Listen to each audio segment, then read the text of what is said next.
नमस्कार, कैसे हैं आप सब लोग। उम्मीद है शानदार, जिंदाबाद, जबरदस्त होंगे। बच्चों, ये वीडियो होनी तो पहले थी, बट कुछ वक्त थोड़ा कम मिल पाया, जिस वजह से मैं ये वीडियो नहीं करवा पाया, वरना एक दो दिन पहले हो जानी चाहिए थी। पर अभी भी लेट नहीं हुई है।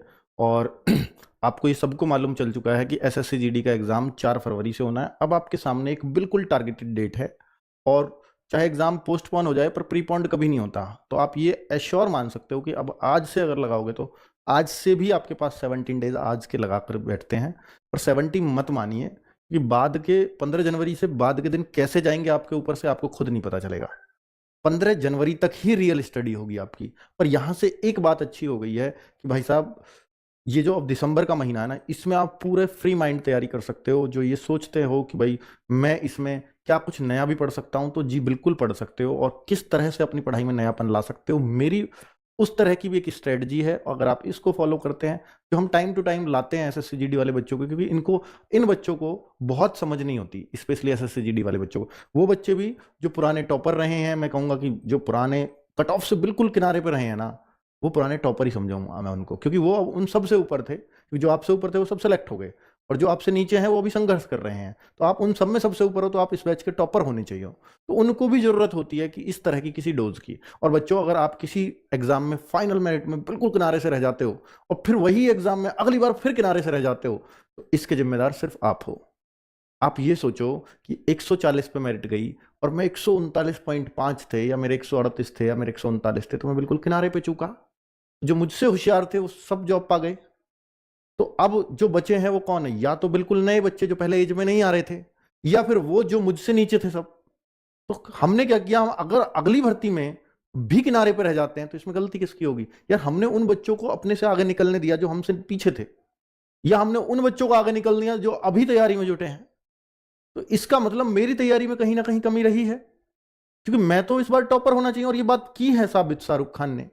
171 नंबर आए हैं, पिछली बार कट ऑफ के किनारे से रहा था। आजकल सही में तो पता ही नहीं है कि आपका किसी के साथ जोड़ी लिखी है कि नहीं, शादी होगी। पिछली बार कट ऑफ के किनारे से रहा था। तो भाई, आप अपनी क्षमताओं को थोड़ा सा बढ़ाना सीखो, तो निश्चित तौर पर आप उस लाइन को, जो सिलेक्शन की लाइन है, उसको छू जाओगे। और वो बच्चा ये बोला फिर, सर बहुत अच्छा रहा, पिछली बार बीएसएफ मिलती, और बीएसएफ मिलती तो मैं पता नहीं, उसमें इतना टाइट शेड्यूल होता है, तो मुझे पता नहीं ट्रेनिंग पे पढ़ने का टाइम मिलता है या नहीं मिलता। बीएसएफ मिलती तो हो सकता है मैं पूरी लाइफ उसमें रह जाता। लेकिन अब मुझे इस साल एसएसएफ मिलनी तय है, क्योंकि मैं तो रैंक 1 के आसपास हूं, 1 ही है ऑलमोस्ट। तो इस बार में अब मेरे पास चांस है कि मैं एसएसएफ मिलेगी तो यहां मैं अपनी पढ़ाई भी कर सकता हूं। और जब पढ़ाई करूंगा तो जरूरी सी बात है कि मैं कहीं सब इंस्पेक्टर भी निकाल सकता हूं। तो वो जो कुछ होता है भले के लिए होता है, पर उस भले को आपको भुनाना पड़ेगा। ऐसे ही नहीं है कि भला होगा इस बार, बैठ जाता हूं शांति से, ऐसे नहीं होता कभी भला। आपको बहुत मेहनत करनी पड़ती है उस भले को भुनाने के लिए। ठीक है, आपको खूब प्रयास करने पड़ते हैं। ईश्वर भी साथ उनका ही देते हैं जो खुद मेहनत करना जानते हैं। बच्चों, अगर मैंने बोला कि भाई आपकी ये 4 फरवरी डेट है, तो आपको ये बात पता चली गई होगी, क्योंकि मैं शॉर्ट्स के माध्यम से तो बता ही चुका था। ये दोनों डेट्स एक साथ आई हैं, सीजीएल की टीयर 2 की 18, 19, 20, और जीडी की 4, 5, 6। ये भी बता दिया किन किन डेट्स में एग्जाम होगा। तो ये टोटल 17 डेट्स है आई थिंक। तो 17 डेज आपका एग्जाम चलेगा, जो 4 फरवरी से और 25 फरवरी के बीच। बीच में सैटरडे संडे शायद इन्होंने स्किप किया है। ठीक है, वो करते भी हैं ये। तो भाई ये डेट आपको मिल गई, बिल्कुल मिल गई। बच्चों, मैं आपसे इतना कहता हूं, देखिए मैं बुक इसलिए दिखा रहा हूं, जिन बच्चों की हिंदी वीक है और हिंदी पढ़ने का भी मन नहीं करता। बहुत सारे बच्चे मैं ऐसा देखता हूं कि सर मैं तो दिल्ली पुलिस वाला हूं, मैं हिंदी क्यों पढ़ूं?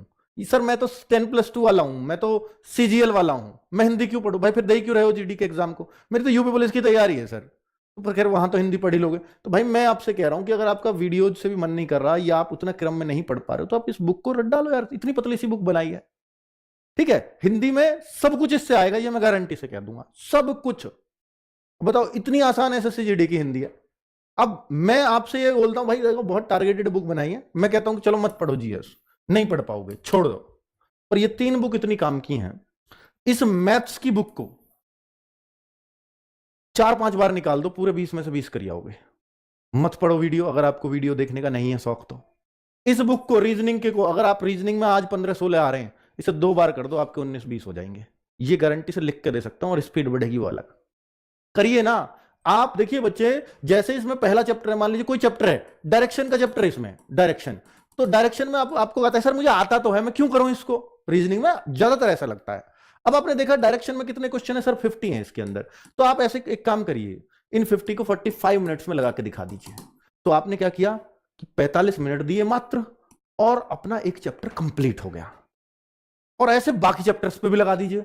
फिर देखिए आपको पता लगेगा आपकी स्पीड इतनी फास्ट हो जाएगी कि रीजनिंग जो आपके वहां 20 क्वेश्चन आते हैं 15 मिनट से ज्यादा कभी नहीं दोगे आप।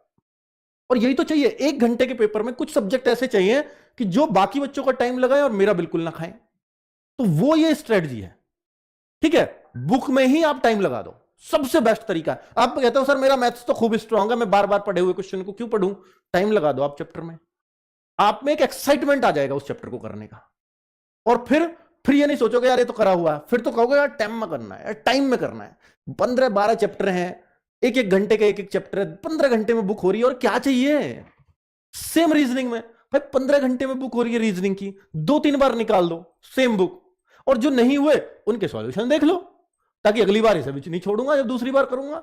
ये तरीका है, एक टॉपर बच्चे की स्ट्रेटजी बता रहा हूं मैं आपको, ठीक है। और टॉपर बन सकते हो इन स्ट्रेटजी से। अब मैं आपको दूसरा तरीका बताता हूं कि भाई जीएस की जैसे बात हुई, तो सर जीएस के लिए तो हमें कुछ स्पेशली बता दीजिए। जीएस के लिए लास्ट में नवीन सर की डिमांड रहती है, और मेरा भी खुद का मन था कि बच्चों के स्कोर को बूस्ट करने के लिए हर बच्चा नाम लेता है नवीन सर का एसएससी जीडी में, बिल्कुल लेगा, क्योंकि उनके लिए वो लास्ट में 30 प्रैक्टिस सेट्स लेकर के आएंगे। कितने? 30 आए या 25 आए, जो भी आए। ये 16 दिसंबर से स्टार्ट होंगे, और ये 16 दिसंबर से करीब 25 तारीख तक चल जाएंगे, आपके 25 जनवरी तक। 25 जनवरी तक, उसके बाद गागर में सागर, और फिर आप अपना एग्जाम देने जाइए, ठीक है। तो भाई साहब ये 16 दिसंबर से आपके स्टार्ट होंगे। 30 प्रैक्टिस सेट इसमें नवीन सर आपको दे रहे होंगे, और आप उन प्रैक्टिस सेट की हेल्प से ये कह दोगे सर जीडी का एग्जाम में फुल कॉन्फिडेंस आ रहा है जीएस के अंदर। और ये कब से? 16 दिसंबर। अब हमने सब डेट फिक्स कर दी है, वो इसलिए पहले 1 दिसंबर से होने थे, क्योंकि एग्जाम 4 फरवरी में चला गया। पहले हम एक्सपेक्ट कर रहे थे 10 से 20 जनवरी के बीच में हो जाएगा, ठीक है। पर एग्जाम लेट हुआ, तो मैं चाहता हूं कि ये एग्जाम के जितना नजदीक होगी ये सीरीज उतना बढ़िया रहेगा आपको। लेकिन फिलहाल क्या करें वो भी मैं बताऊंगा। एक बच्चों, आप लोगों से रिक्वेस्ट है, अगर आप मैथ्स में या तो आप बुक कर लो अगर आप कर सकते हो तो, लेकिन बुक में ऐसा लगता है सर ये हो गया ये नहीं हुआ, ये हो गया नहीं हुआ, कॉन्फिडेंस डाउन हो रहा है। एक बार होगा कॉन्फिडेंस डाउन, जो नहीं हो रहे उनको सॉल्यूशन देखो, फिर समझो, हो जाएगा, ठीक है। फिर अगली बार फिर टाइम लगा दो, फिर उनमें से आधे हो जाएंगे, फिर भी आधे रह जाएंगे, फिर उन्हें फिर से देखो, फिर नहीं रहेंगे। ये एक तरीका है। पर मैं उससे अलग भी एक बात बता रहा हूं आपको, कि उन बुक के अधिकतर सॉल्यूशन आपको इन वीडियोस में मिल जाएंगे, उसी मैथ्स की बुक के। वन शॉट है दीपक सर का, वन शॉट वन चैप्टर, अभी स्टार्ट हुआ था, ज्यादा दिन नहीं हुए हैं, पिछले मंडे से स्टार्ट हुआ, 4-5 ही क्लासेस हुई हैं भाई साहब। सुबह 8 बजे चल रहा है। जो लोग कतराते हैं कि सर मेरा मैथ्स थोड़ा वीक है, मुझे लास्ट टाइम पे बता दो मैं क्या करूं, ये टोटली 14-15 वीडियो होंगी सर की, सुबह 8 बजे से 2 से 2.5 घंटे की होगी। इन वीडियोस के क्वेश्चंस को प्रैक्टिस में ले आना। जिनका मैथ्स वीक है इन वीडियोस को 2-2, 3-3 बार कर लेना। आपको इनके क्वेश्चंस को लिखना और बिना देखे कर लेना, तो आपको बहुत फायदा मिलने वाला है आपके रियल एग्जाम में, ठीक है। प्रैक्टिस में फिर बोलता हूं कि जैसे सर ने वीडियो में क्वेश्चन कराए उन क्वेश्चन को किताब से देख के कर लेना, उसी टाइप के क्वेश्चंस को, आपके पास चाहे जो भी किताब है, क्योंकि इस वीडियो में ओनली टारगेट एसएससी जीडी है, ठीक है। तो आपको विशेष फायदा मिलेगा। अगर आपने मैथ्स पढ़ाया या नहीं पढ़ाया, या बहुत वीक हो, मैंने पहले भी बोला था कि वन शॉट क्लासेस को ले जाइए दीपक सर की को, लास्ट टाइम पे करा रहे हैं तो बहुत सही चीज करा रहे होंगे। इसके बाद 16 दिसंबर से फिर हम एक ऐसा मिक्स प्रैक्टिस सेट करेंगे कि जो वन शॉट को लेकर के आया है तो अपने मिक्स सेट में बहुत कुछ बढ़ा लेगा फिर वो। क्योंकि अभी क्या कर रहे हो, एक चैप्टर का माइंड सेट है आपका, सर एलसीएम कर रहा हूं तो एलसीएम वाला ही है, अगला चैप्टर कर रहे हो सर परसेंटेज, तो परसेंटेज वाला ही माइंड सेट है, वो होते चले जाते हैं क्वेश्चन। लेकिन फिर एक मिक्स चाहिए, तो 16 दिसंबर से फिर एक मिक्स प्रैक्टिस सेट, वो 25 आए या 30 आए, नवीन सर के पैरेलल चल जाएंगे, दीपक सर के। दोस्तों, एक पानी की बोतल की कीमत कब तक रहती है? जब तक उसके अंदर पानी होता है। एक बार पानी पीने के बाद लोग बोतल को फेंक दिया।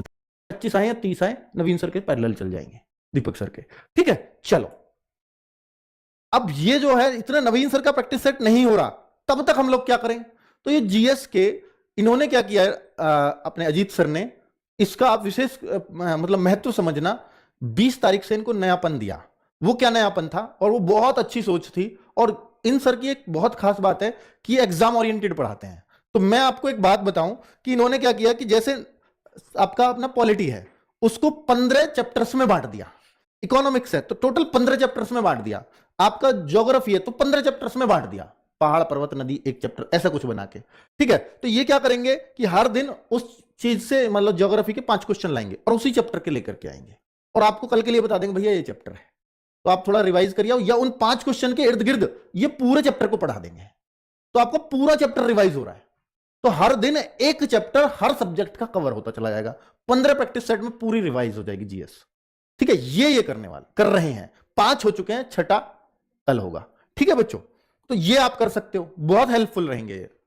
हिंदी के प्रैक्टिस सेट नीरज सर ने एक नयापन दिया, नए तरीके से लिख भी रहा है। इनको लेवल वाइज बांटा। लेवल वाइज में किस तरह बांटा कि भाई एक तो इजी लेवल को वो लोग मत करो, देखो मैं सबके लिए भी नहीं कह रहा, जिनकी हिंदी अच्छी है मत करो उसको, वो आपके लिए है भी नहीं। एक मॉडरेट लेवल है और एक एडवांस लेवल है।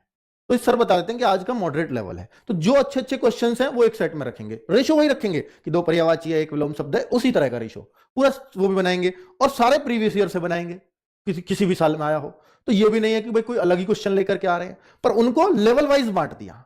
तो जो हिंदी भाषी स्टेट्स हैं उनको मॉडरेट लेवल और एडवांस लेवल की हिंदी करनी चाहिए। जो गैर हिंदी भाषी स्टेट्स हैं उनका जो इजी लेवल की हिंदी है उसमें अगर उनका 16-17 आएगा तो उनका कॉन्फिडेंस बहुत बूस्ट होगा और पेपर में कोई भी लेवल आ सकता है हिंदी का, चाहे वो इजी आ जाए, चाहे वो मॉडरेट आ जाए, चाहे वो एडवांस आ जाए। इसलिए हम तीनों लेवल के लिए आपको तैयार कर रहे हैं, ठीक है। कई बार पेपर अलग अलग लेवल का अलग अलग शिफ्ट में आ जाता है कि आज के में हिंदी थोड़ी टफ थी, आज के में हिंदी बहुत आसान थी तो रीजनिंग थोड़ी टफ थी। इस तरह के सेट्स आजकल एसएससी के अंदर बनते हैं, ठीक है। उस वजह से उस सोच से तैयार किया जा रहा है। तो जो इजी है वो तो सबके लिए इजी लगना चाहिए, ठीक है। जो मॉडरेट है उसमें सबको थोड़ा थोड़ा दिक्कत होनी चाहिए और एडवांस लेवल जो हार्ड लेवल कराएंगे उसमें यार 2-3-4 क्वेश्चन में हर बच्चे को दिक्कत होगी, ठीक है। और वो चिंता की बात नहीं है बच्चों। फिर रीजनिंग में हमने सोचा कि यार रीजनिंग तो वैसे ही सब कर लेते हैं, पर राहुल शर्मा सर ने क्या किया रीजनिंग के कि डेली प्रैक्टिस सेट आप चाहे ना भी कर रहे हो कि मिनी मॉक टेस्ट में कर लेंगे बहुत है, तो इन्होंने क्या किया कि 6 डेज रीजनिंग कर लेना, बस आप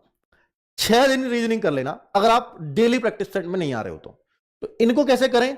तो इन्होंने क्या किया, हर शनिवार लगाया। तो मैंने बोला कि इस बार तो हर शनिवार बोल दिया, पर अगली बार से हर सैटरडे एंड संडे ये एक लॉन्ग मैराथन लेंगे जिसमें 2-3 चैप्टर एक ही वीडियो में खत्म कर देंगे, ठीक है। तो ये 6 दिन में यानी 6 मैराथन में 15 दिसंबर से पहले ये आपके सारी रीजनिंग खत्म हो जाएगी। अगर आपको रीजनिंग बहुत ज्यादा नहीं पढ़नी, लिमिटेड पूरे चैप्टर्स को रिवाइज करना है, हर एक टाइप को रिवाइज करना है, तो ये 6 वीडियो देख लेना। तो इस तरीके से हमने प्लान किया। और ये मैं ये नहीं कह रहा कि इनको लाइव देखो, आप अपने हिसाब से देखना। जैसे इन्होंने देखो मैराथन 1 है तो coding, decoding, analogy, similar test, इन क्लासिफिकेशन सबको एक ही चैप्टर में लपेट दिया। ऐसे पूरी रीजनिंग को 6 चैप्टर्स में खत्म कर देंगे। तो आप इन्हीं वीडियोस को देख लो, बस मत करो रोज के प्रैक्टिस सेट। लेकिन ये उनके लिए है कि जिनको चैप्टर वाइज करना है और जिनको प्रैक्टिस ही करनी है सिर्फ, तो बुक से कर लो, मिनी मॉक टेस्ट से कर लो, रोज का प्रैक्टिस सेट ले लो, जो आपको करना है कोई सा एक काम कर लो, कोई सा एक काम, सारे कारगर है, ठीक है। मैं ये नहीं कह रहा हर बच्चा सब में उलझा रहे, सब में उलझने से सिलेक्शन नहीं होगा। क्लियर कट रखो यार मुझे ये करना है, और कोई सा भी एक काम शिद्दत से कर लिया, सब में सिलेक्शन है। और सारे करने बैठ गए कहीं के नहीं रहोगे। इसलिए तो कहते हैं यार सारे लोगों से पढ़ रहे हो तो सिलेक्शन नहीं होगा, किसी एक से पढ़ रहे हो सिलेक्शन होगा। मतलब रीजनिंग के मैं इससे पढ़ लूं, इससे पढ़ लूं, इससे पढ़ लूं, उससे पढ़ लूं, नहीं होगा सिलेक्शन, पक्की बात है। मैथ इससे पढ़ूं, उससे पढ़ूं, उससे पढ़ूं, नहीं होगा सिलेक्शन, पक्की बात है। एक से पढ़ो, सब कुछ पढ़ो, जो पढ़ा रहा है उसको, क्योंकि हर एक आदमी अपने आप को संपूर्ण रखना चाहता है। हर एक टीचर ये चाहता है कि मेरा पढ़ाया हुआ सब कुछ आए, तो सब कुछ दे देना चाहता है। लेकिन अगर आप कई जगह पढ़ोगे तो फिर आप कहीं से कुछ भी नहीं बटोर पाओगे। इवन थोड़ा थोड़ा बटोरोगे लेकिन वो मिक्सअप कर लोगे, कोई किसी का तरीका कुछ है, किसी का तरीका कुछ है, किसी का कुछ है। ये इन सब चीजों से बचना है आपको। ऑनलाइन के फायदे बहुत हैं पर नुकसान भी बहुत है अगर आप सही सिलेक्शन नहीं कर पाते हो तो, ठीक है। चलो भाई, मिनी मॉक टेस्ट मैंने आपको बोला तो था कि मिनी मॉक 1 दिसंबर से दूंगा, पर ये 1 दिसंबर से हो नहीं पाएगा क्योंकि बहुत लंबा चलाना पड़ेगा। मैं चाहता हूं कि टिल एग्जाम तक चले मिनी मॉक। अब चूंकि एग्जाम 4 फरवरी से है, हम सोच रहे थे पहले मैं 10 से 20 जनवरी के आसपास होगा कर लेंगे, तो मैं मिनी मॉक भी आपका 1 जनवरी से स्टार्ट करूंगा। वो पूरे 30 दिन करेंगे, 1 जनवरी से 31 जनवरी तक। इवन मैं 4 फरवरी तक भी करा दूंगा, कोई दिक्कत नहीं है। 4 फरवरी को भी हम देंगे कि जैसा पेपर आया उस तरह के मॉक टेस्ट बना के आपको, ठीक है। तो वो तब तक भी करेंगे, 4 फरवरी तक ही करेंगे लोग, 4 फेब को भी मिलेगा आपको, क्लियर। तो मिनी मॉक टेस्ट 1 जनवरी से हम लोग शुरू कर रहे हैं। तो ये पूरी स्ट्रेटजी है। आपको जो फॉलो करना है, जिस तरह से करना है करिए। मैंने आपको अपने सुझाव दिए हैं कि किस किस तरह से आपको पढ़ाई करनी है, ठीक है बच्चों। नमस्कार, धन्यवाद।